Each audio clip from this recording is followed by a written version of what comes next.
mais disons que c'est fait dans un esprit très zen, quoi. Ça se fait naturellement, hein. La magie des mots fait que, effectivement, autant dans un café philo, c'est bien qu'il y ait parfois des polémiques, un petit peu, des désaccords, qu'il y ait un petit peu d'adrénaline, comme on dit, bon, pas trop quand même. Et j'ai remarqué que dans le café Tabo, en général, c'est beaucoup plus paisible. Bon, c'est pas non plus consensuel, hein. Il y a parfois des différences de qui sont possibles.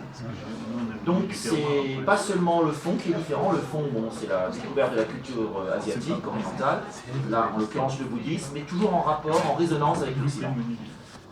D'où d'ailleurs l'association entre un mot typiquement français, le café, discussion de café, tradition bien française, de parler de tout et de rien dans un café, et le Tao. Voilà. Donc là, vous avez l'alliance du génie français et du génie asiatique, avec, là aujourd'hui, Nietzsche, côté occidental, et le bouddhisme pour l'Orient. Une phrase de Nietzsche sur le bouddhisme, que je vais commenter. Excusez-moi, c'est dans quel livre, s'il vous plaît ? C'est dans l'Antéchrist de Nietzsche. Voilà. Ah bon, d'accord. Effectivement, c'est dans l'Antéchrist, qui d'ailleurs, le titre est un peu trompeur. On attend une sorte de charge contre le christianisme très violente, même, pas du tout. C'est un livre qui fait plutôt l'éloge des autres religions, de l'hindouisme, du bouddhisme, voilà.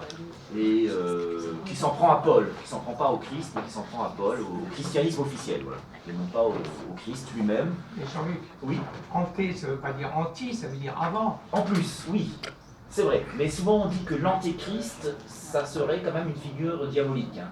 Oui, à ne pas confondre avec l'antichrist, effectivement. Le titre est quand même bien choisi de la part de Nietzsche. Voilà, donc reprenons cette phrase pour commencer. Hein. L'Occident finira par se convertir au bouddhisme car il est fatigué de souffrir. Je vais commenter dans un premier temps, ensuite j'élargirai sur le bouddhisme. Mais je précise quand même, bon, pour ceux qui connaissaient bien le bouddhisme, peut-être mieux que moi, c'est pas non plus un exposé sur le bouddhisme. Hein. Je ne vais pas faire le cours sur le bouddhisme. J'ai quelques notions sur le bouddhisme. Là, je vais rester à quelque chose d'assez général, le bouddhisme tel qu'il est perçu en Occident. Je m'appuierai peut-être plus sur le bouddhisme tibétain, que je connais un peu mieux. Il est le plus connu pour avoir lu pas mal de livres. C'est le bouddhisme tibétain qui est certainement le mieux connu en Occident, le plus populaire d'ailleurs, à travers les stars du cinéma, notamment, qui se sont convertis au bouddhisme tibétain, comme Keanu Reeves ou Richard Gere. Il y a d'autres encore, mais je dois dire les plus connus. Steven Seagal. Oui, Steven Seagal aussi, voilà, il y en a pas mal. Hein. Beaucoup de stars américaines se sont converties au bouddhisme. Et en même temps, les stars américaines connaissent bien Nietzsche. Ici, Nietzsche, le cinéma américain est très marqué par Nietzsche aussi. On a fait des films de Nietzsche, c'est assez intéressant. On fera un retour, si vous voulez, dans le débat sur le cinéma américain par rapport à cette question, pourquoi pas. Alors, d'abord, donc, d'une manière un peu générale, le contexte de cette phrase, je rappelle, c'est dans l'Antéchrist, et Nietzsche présente le bouddhisme comme un analgésique contre la douleur, beaucoup plus efficace que le christianisme. Il se dit, pour lui, finalement, qu'une religion soit vraie ou fausse, ça n'a pas beaucoup d'importance, puisque la vérité, pour lui, ça n'existe pas, c'est très relatif. L'essentiel, c'est qu'une vérité nous rende heureux. Il dira, heureusement que nous avons l'art pour ne pas mourir de la vérité. Donc la question de la vérité ne se pose pas pour lui, c'est une supercherie de toute façon. C'est la question du bonheur, c'est la question du bien-être, c'est la question de l'épanouissement personnel qui l'importe, c'est en quoi il a peut-être pas tout à fait tort. Donc il dira simplement, pour lui le bouddhisme est supérieur au christianisme, non pas parce qu'il serait vrai que le christianisme serait faux, puisque cette question-là n'est pas importante pour lui, puisque à la limite tout est faux, plus ou moins vrai d'ailleurs.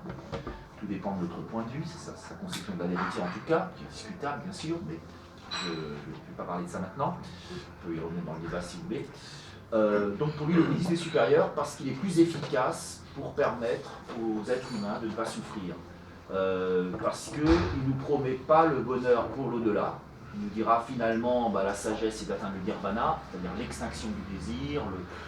C'est pas une bonne traduction d'ailleurs, on ne peut pas traduire le nirvana. Il vaut mieux garder le mot occidental à mon avis qui traduirait le mieux le nirvana, ça serait celui de béatitude, au sens philosophique qu'on retrouve chez Spinoza, un état de béatitude, ou même au sens christique d'ailleurs, et non pas bonheur, c'est pas le bonheur le nirvana, c'est pas le paradis non plus, c'est pas le paradis, on le décrit avec des délices matérielles. Bon, ça n'a pas de sens pour un bouddhiste. Mais c'est pas non plus le néant au sens occidental, au sens du groupe rock grunge des années 80-90, Nirvana, qui effectivement c'est destroy, c'est le nihilisme. Le bouddhisme n'est pas un nihilisme, contrairement à ce qu'a cru d'ailleurs Schopenhauer.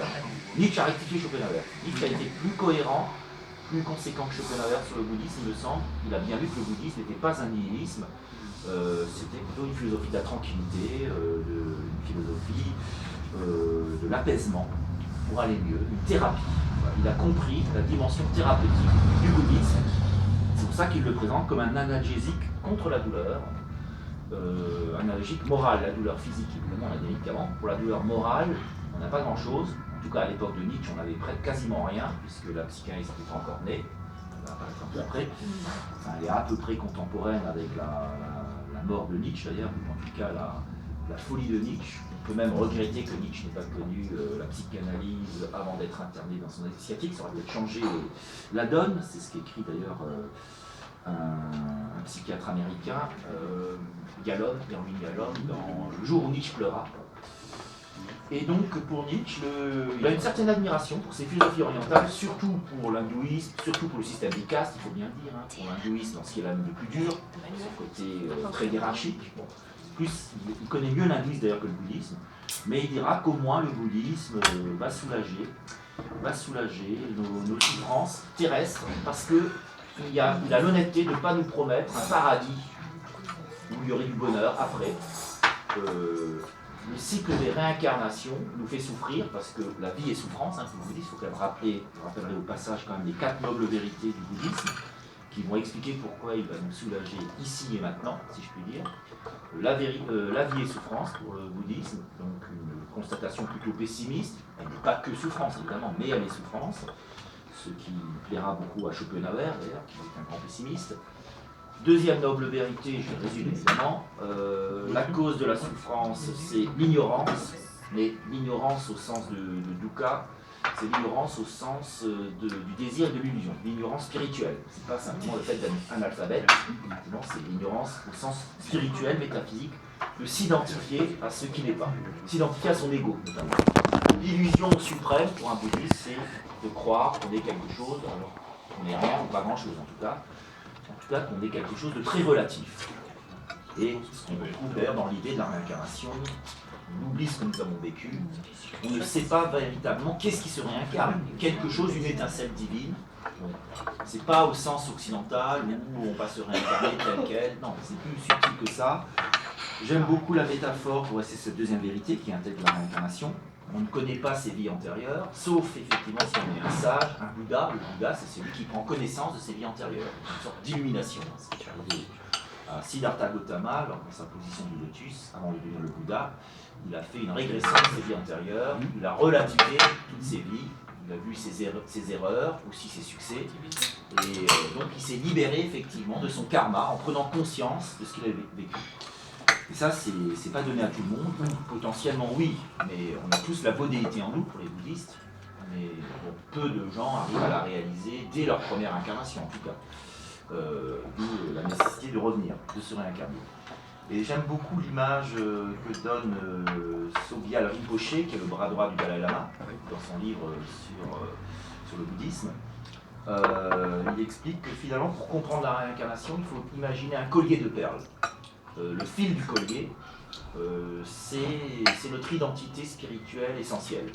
C'est le soi, ce que Jung appellera le soi, ce qu'on appelle parfois le soi. C'est l'étincelle divine qui est en nous, puisque nous participons tous de la divinité. Nous sommes des étincelles de la divinité, du point de vue hindou et bouddhiste. De ce point de vue-là, au niveau métaphysique, le bouddhisme est très proche de l'hindouisme. On retrouve l'idée du Brahma, le souffle divin. Nous sommes tous finalement des souffles divins. Des étincelles de divinité, et chacune des perles qui va faire le collier, c'est une de nos existences incarnées. Là, en ce moment, du point de vue bouddhiste, évidemment, nous sommes une perle parmi d'autres. En plus, c'est bien de parler de perles, ça nous valorise. Collier de perles, c'est une belle métaphore, je trouve. Donc, je trouve que c'est très parlant quand même pour comprendre un peu l'idée de la réincarnation. Il y a un fil directeur, qui est le fil du collier, qu'on ne connaît pas, qu'on connaît mal, qu'on peut connaître peut-être, quand on arrive au nirvana, peut-être c'est la connaissance absolue de toute chose, c'est un état de vacuité pleine, de plénitude vide, c'est très paradoxal comme état en fait. C'est très subjectif, ce que je trouve aussi intéressant dans le bouddhisme, c'est que le nirvana est très subjectif, à chacun son nirvana si je puis dire. Il n'y a pas de recette du bonheur, de toute façon les gens n'aiment pas les mêmes choses.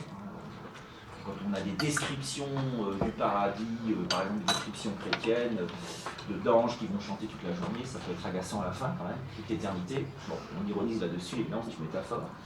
Le paradis des musulmans est déjà plus concret, mais ça peut aussi, c'est quand même trop anthropomorphique. Pour les plaisirs sensuels, on va faire tout ce qu'on n'a pas le droit de faire sur Terre. C'est un peu décevant quand même pour un bouddhiste. C'est vrai que c'est un peu infantilisant. Comme un enfant, on lui interdit de faire des choses, tu pourras plus tard, tu seras grand. C'est ce qu'on a reproché à la religion en général. Alors évidemment, les théologiens de ces religions de livres vont tout de suite réagir et dire il ne faut pas prendre ces textes au premier degré. Malheureusement, beaucoup de croyants prennent ces textes, ce qu'on appelle la foi du charbonnier, au premier degré. Ce qui fera le dogmatisme, voire même le fanatisme aussi. Le bouddhisme est plus subtil parce que même pour le peuple, on n'a pas tout ça. Il y a différents niveaux de bouddhisme, bien sûr, mais on n'a pas des choses aussi grossières, il me semble, dans le bouddhisme. C'est plus subtil, de toute façon. C'est aussi pour ça que Nietzsche, en tant que philosophe, bon, il n'y a pas photo pour un philosophe, vous lisez les textes bouddhistes, vous lisez les textes des religions de livres, vous allez forcément avoir un faible plutôt que le texte bouddhiste. C'est-à-dire c'est plus philosophique. Certains iront même jusqu'à dire que c'est plus une philosophie qu'une religion, mais ça peut tout à fait se vivre comme une religion. C'est une doctrine, c'est une spiritualité. Les bouddhistes ne veulent pas donner de nom précis à leur enseignement. C'est un enseignement, de toute façon. Bon, on peut le vivre vraiment comme une religion, il y a une croyance, c'est une vraie religion, avec des principes. C'est moins dogmatique que les religions de livre, mais il y a quand même des principes. Si vous n'y croyez pas, vous n'êtes pas bouddhiste. Mais c'est plus souple, effectivement. Et c'est surtout plus thérapeutique. C'est ce qui intéresse Nietzsche. Oui. Tu nous as dit 4 nobles vérités. Ah oui, je continue. J'en ai noté que 2. Oui, je continue. Là, j'étais toujours dans la deuxième. C'est la plus importante. J'ai expliqué la deuxième. La troisième, donc. La troisième, c'est que le but à atteindre, c'est le nirvana. Le nirvana et la libération. La libération s'appelle le nirvana, d'ailleurs. Il y a plusieurs traductions. C'est bien l'idée de dire juste le mot, sans préciser. Là, justement, le bouddhiste ne va pas préciser ce qu'est le nirvana. À chacun de le comprendre lui-même. Ça, c'est très subtil, je trouve, parce que de toute façon, tout ce qui concerne l'au-delà, on y croit, on n'y croit pas, c'est une question. Mais être trop précis sur les questions de l'au-delà, c'est suspect. Moi, je suis toujours suspect quand on est trop précis sur l'au-delà. Suspicieux. Ouais, c'est normal, on n'y était pas après tout. On a des témoignages de gens qui en reviennent, il n'y a pas de témoignages de gens qui en reviennent. Si, après, c'est quand même aléatoire. Les gens qui en seraient revenus, qui nous racontent comment c'était, il y a plein de bouquins qui ont été écrits, de gens qui étaient là-bas. On y croit, on n'y croit pas, qu'importe. Mais si c'est trop précis, c'est un peu gênant. Enfin, de toute façon, moi, ça me gêne quand c'est trop précis. Ou alors c'est ce qu'on a vécu, c'est une expérience. Mais de dire c'est mon expérience, effectivement, ceux qui écrivent des bouquins, qui en reviennent, ils disent c'est mon expérience. Ceux qui sont prudents, hein, c'est pas le cas de tout le monde, ceux qui sont sérieux vont dire c'est mon expérience, peut-être que quelqu'un d'autre vivra quelque chose de tout à fait différent. Chacun a son expérience de l'au-delà, je pense. Ceux qui en ont, dans cette l'au-delà. Et donc le nirvana ne peut pas être précisé, il ne devrait pas être traduit, mais encore une fois, la notion la plus proche, c'est la vérité. Et enfin, la quatrième noble vérité, c'est les moyens. Les moyens pour se libérer, pour se délivrer. Donc il y en a deux essentiellement pour les bouddhistes, c'est la compassion et la méditation. Compassion, donc c'est l'amour du prochain, mais aussi de la vie animale, l'amour de la vie en général. Le terme compassion est intéressant, on voit bien la prudence du bouddhisme. Parfois on lui reproche de ne pas parler directement de l'amour, mais bon, la compassion c'est peut-être la forme la plus universelle de l'amour, c'est effectivement aimer ceux qui souffrent, parce qu'on souffre tous, c'est se mettre à la place des autres. En réalité ça revient un peu à l'agapé des Grecs ou à l'amour du prochain chez le chrétien. C'est pour peut-être mieux distinguer l'amour du prochain de l'amour érotique, qui pour les bouddhistes n'est pas mauvais en soi effectivement, mais il est dangereux et il peut nous faire souffrir. Il faut le contrôler en tout cas. Donc c'est la compassion et la méditation. Donc la méditation qui est l'amour de soi d'une certaine manière. On pourrait dire que la compassion c'est l'amour du prochain et la méditation c'est une manière de s'aimer, de prendre du temps pour soi, de se concentrer sur soi-même, de se reposer, de se déstresser, de se soigner. Certains ont montré même que la méditation avait des vertus curatives pour des maladies bien physiques. C'est surtout une cure, je dirais, spirituelle par rapport au stress, par rapport au mal de vivre, par rapport à l'anxiété, etc. Et ça marche très bien. On en fait de plus en plus, il y a de plus en plus de gens de grands sportifs, des stars, et puis Monsieur Tout-le-Monde qui va faire un peu de méditation.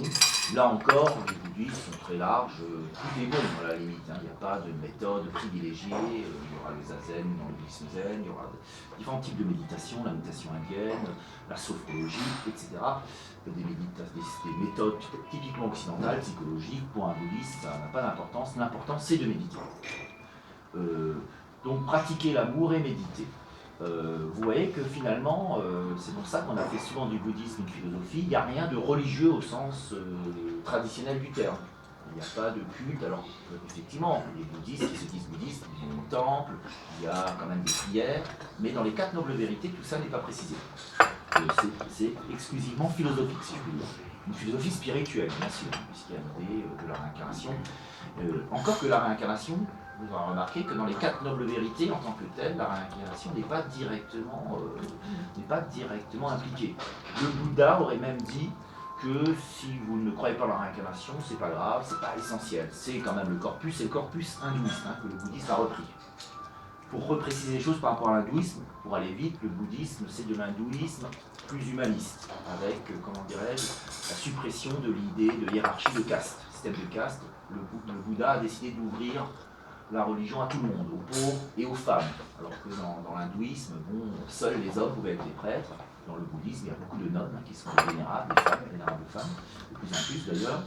Et les bouddhistes, beaucoup de bouddhistes, pas tous, encore une fois, il faut préciser, mais je sais qu'au Vietnam et au Japon notamment, on attend même un nouveau Bouddha, le Maitreya, qui est le second avènement du Bouddha, le Messie au sens bouddhiste, c'est pas tout à fait la même notion que celle dans le christianisme, mais un nouveau Bouddha, puisque les Bouddhas peuvent venir, il y en a plusieurs, il n'y a pas que le premier Bouddha, Gautama, qui est le Bouddha fondateur, le premier, il y a eu plusieurs Bouddhas, des quelques centaines, pas des milliers, parce que bon, c'est pas évident d'être Bouddha. Tout le monde peut devenir Bouddha, mais bon, de là à le devenir, c'est notre paire de manches. Mais beaucoup de bouddhistes aujourd'hui attendent une femme. Ils disent les hommes ont eu leur tour. Ce qui, à mon avis, pourrait expliquer le problème du Dalai Lama, qui, et c'est très sérieux, qui dit qu'il a du mal à trouver un successeur. Il cherche, il ne trouve pas. Donc un nouveau, quelqu'un qui le remplacerait, qui serait la réincarnation d'un ancien Bouddha du Tibet.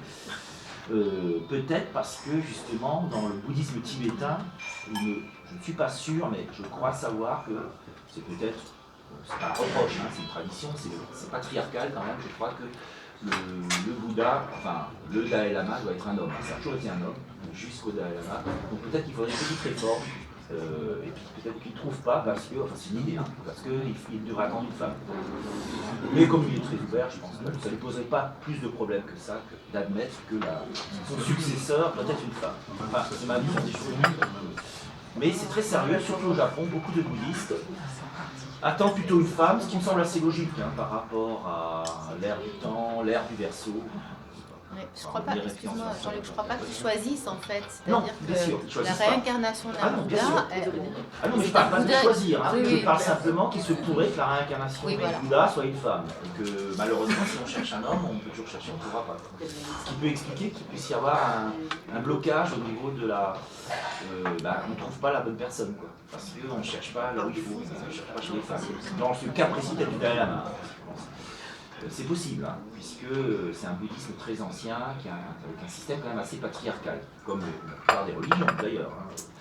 Et encore une fois, ce n'est pas une critique, mais c'est vrai que personnellement, je serais plus proche de ce point de vue-là de certains bouddhistes vietnamiens ou japonais qui sont ouverts à l'idée d'une femme, notamment Tanizaki, le grand écrivain japonais, qui attendait plutôt une femme. C'était un grand auteur, à la fois érotique et bouddhiste moderne, on dit. Qui attendait plutôt une femme. Et pour revenir un peu à la phrase de Nietzsche par rapport à l'Occident, c'est un travail qui m'intéresse, j'ai quand même fait ce petit détour pour rappeler quelques idées fondamentales sur le bouddhisme. En quoi le bouddhisme justement est-il une thérapie plus efficace, et en quoi donc l'Occident peut avoir envie de se convertir, entre guillemets, Nietzsche dit convertir, c'est entre guillemets, puisque le bouddhisme, encore une fois, ne cherche pas à convertir les gens. C'est pas une religion prosélytique comme l'islam ou le christianisme. Même si c'est beaucoup moins maintenant, mais quand même, le protestantisme, les sectes protestantes, les églises protestantes, évangélistes sont toujours dans un prosélytisme assez, entre guillemets, agressif, parfois. Le catholicisme, beaucoup moins, bien sûr, pas refusé.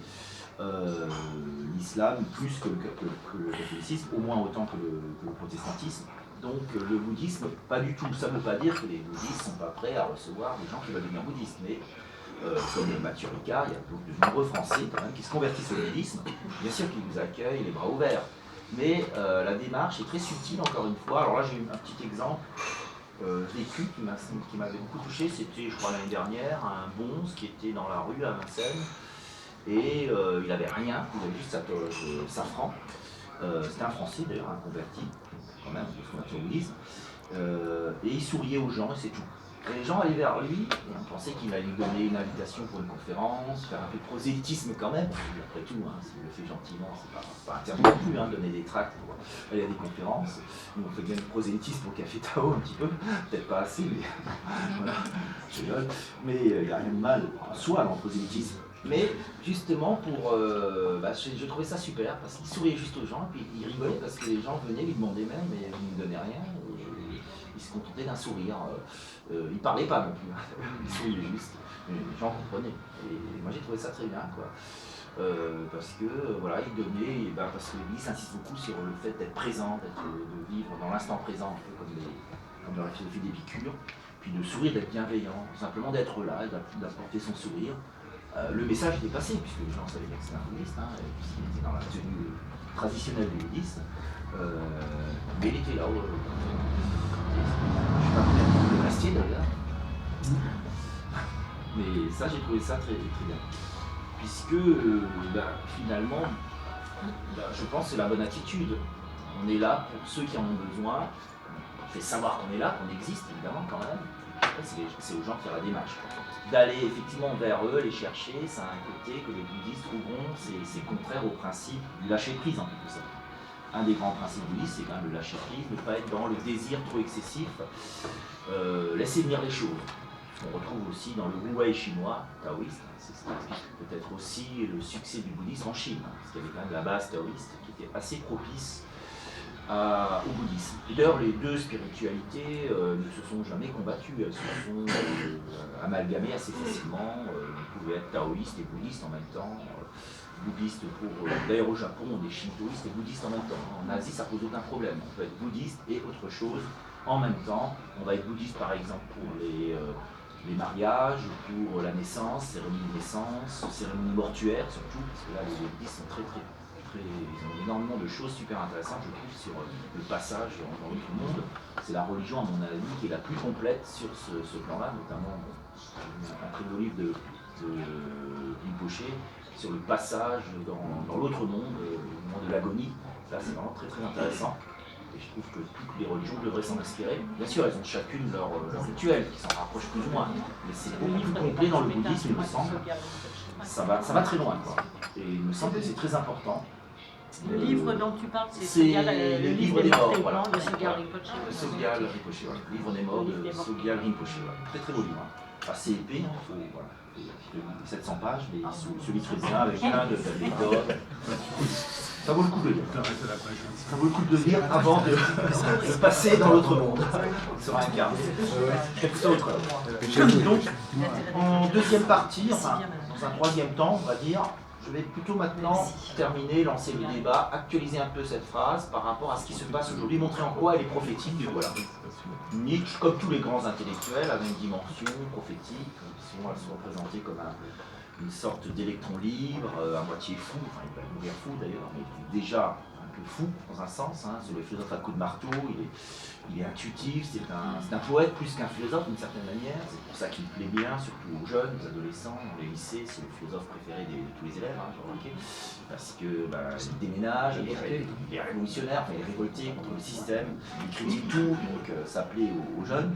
Heureusement qu'il plaît encore, parce que je me dis s'il plaisait plus aux jeunes, c'est qu'il serait vraiment ce serait inquiétant quoi, pour l'avenir de la société. Si les jeunes n'aimaient plus Nietzsche, bon, ça serait quand même un peu inquiétant, je pense. Après, on mûrit, on prend un peu des distances avec Nietzsche, on y revient de temps en temps. On peut rester Nietzschéen jusqu'à la fin, hein, ceci dit. Bon.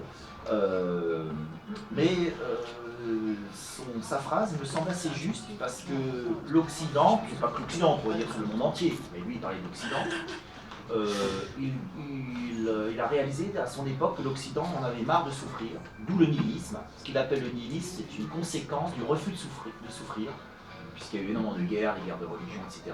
Donc l'Occident en a marre de faire la guerre au XIXe siècle. Donc, on commence à faire un peu plus la paix. Enfin, il y a quand même Napoléon qui est un des derniers à faire la guerre. Bon. Mais après la défaite de Napoléon, on calme le jeu. Ça reprendra à la fin du siècle avec Bismarck, hein, l'Allemagne qui va relancer les guerres. Mais pendant quand même 50 ans, on va dire, au XIXe siècle, il y aura une paix relative, on va dire, à peu près en Europe. C'est l'époque de Nietzsche, et Nietzsche constate qu'on ne croit plus, on fait semblant de croire au christianisme ou dans les religions du livre, mais qu'on n'y croit plus vraiment. Que quelque part, c'est la fameuse mort de Dieu qu'il annonce, hein, Dieu est mort, parce que le christianisme a échoué, surtout le christianisme allemand, parce que Nietzsche, bon, il est fils de pasteur, il est bien placé pour le savoir, le protestantisme allemand est quand même mal en point au XIXe siècle, il y a la montée des idées du capitalisme d'un côté en Angleterre notamment, la révolution industrielle, et du communisme en Allemagne, Karl Marx, qui sont deux idéologies mortifères pour Nietzsche. Il déteste cordialement le marxisme comme le capitalisme. Et, voilà, c'est le culte de l'argent, ce qui lui fait horreur. De toute façon, il déteste tout, Nietzsche, d'une certaine manière. Il attaque tout. Mais il réserve quand même ses flèches, surtout pour le marxisme, qui est une philosophie du ressentiment, mais aussi pour le capitalisme. Il critique évidemment assidûment le christianisme, tout en ayant de grands amis chrétiens. Hein. Il ne faut pas toujours le prendre au premier degré, Nietzsche. Hein. Il attaque très fort, mais en même temps, il peut être ami avec les gens qui représentent cette idéologie. Il est humain, c'est pas, voilà, c'est quelqu'un qui est charmant, paraît-il. C'est un grand lettré, mais c'est sa manière d'être. Voilà. Il ne fait pas de concessions. C'est une philosophie de l'attaque. Il faut détruire pour reconstruire, hein. C'est un peu son idée. Hein. C'est pas un destructeur, hein. C'est pas un nihiliste lui-même, mais il faut détruire, il faut abattre les idoles. Il a écrit le crépuscule des idoles. Et il dit que finalement, comme l'Occident, pour lui c'est pas une bonne chose hein, que l'Occident soit fatigué de souffrir. Parce qu'ils disent que finalement l'homme fort, le surhomme, comme il dit, le surhomme c'est celui qui accepte la souffrance, qui dit oui au destin. Mais c'est héroïque. C'est héroïque, c'est pas donné à tout le monde, c'est moins qu'on puisse dire. Lui-même pensait être ce surhomme, il a été déçu à tour de rôle par Wagner, par Schopenhauer, même par une femme qui pouvait être le surhomme au féminin. Übermensch en allemand, c'est un neutre, hein, Mensch. Ou Salomé qui l'a beaucoup déçu.